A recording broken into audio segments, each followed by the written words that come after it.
Thank you so much. It's such a great honor to be with you tonight and to receive this award from such a wonderful organization that recognizes the immeasurable value of international reporting.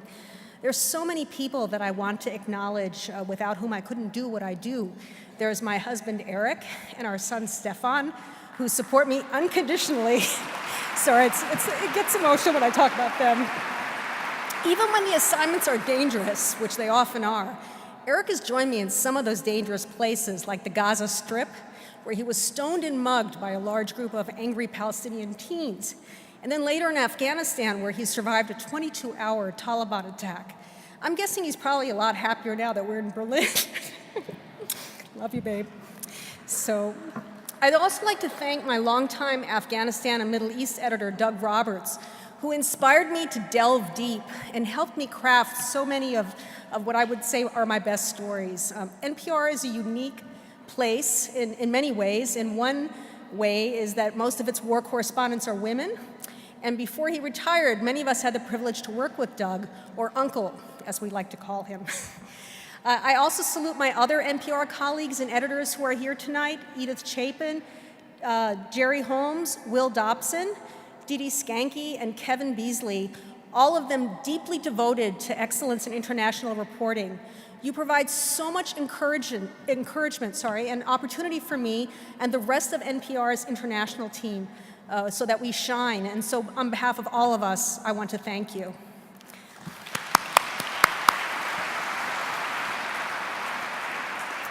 But this award really belongs to the many friends and colleagues who died in pursuit of stories that are so important to our understanding of the world, like NPR's David Gilkey and Zabi Tamana, and yes, and the New York Times' Anthony Shadid, and the Boston Globe's Elizabeth Newfer. We miss you so very much and won't forget your sacrifice. They would be happy to hear that so many of you still care about what's happening outside of our borders, even if America First once again echoes in the halls of the nation's capital. At a time when our world is becoming even smaller through globalization and technology, it's vital to pry ourselves from our comfort zones and to explore and understand other nations and other peoples. I've spent 16 years overseas trying to help readers and listeners do that, sharing what I learned via NPR, the Los Angeles Times, and the former Knight Ridder.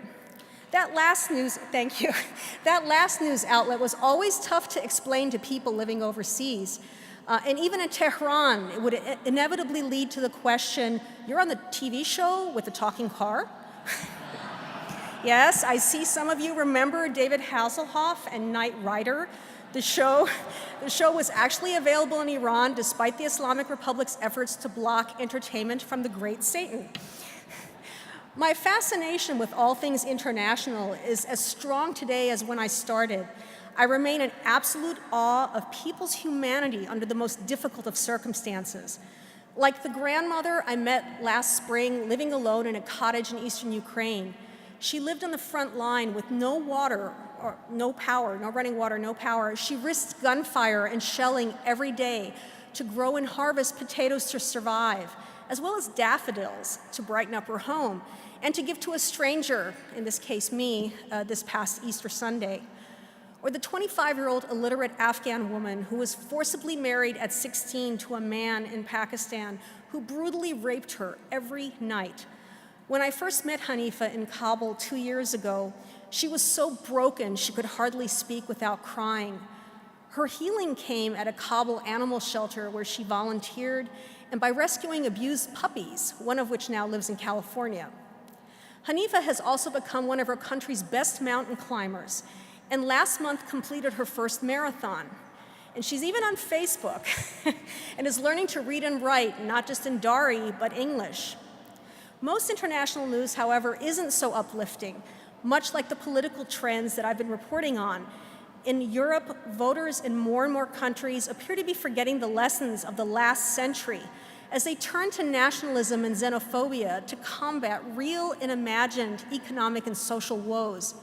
Even in my base of Berlin, which is a left-leaning artsy mecca, Muslim girls wearing headscarves, and others who don't fit the German cultural norm or verbally harassed or worse. Such overt racist behavior would have been unthinkable 2 years ago. It is encouraged by right-wing populist politicians who, for the first time in half a century, are sitting in the German parliament. There's a lot happening internationally that Americans should be paying attention to, be it the growing number of authoritarian leaders stripping away democracy or developing nuclear arsenals, or terrorism, ethnic cleansing, and distant warfare that's on the rise but rarely makes headlines, and the millions of refugees, many of them children, who will continue to flee toward the West, even as laws are passed and walls are built to stop them. In an ever more interdependent world, these events affect us.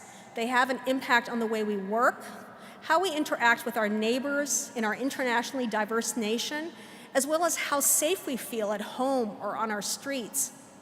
Even so, the amount of time and space that's dedicated to international coverage is shrinking as America turns inward. I encourage you news managers who are gathered here tonight to resist that trend. Thank you.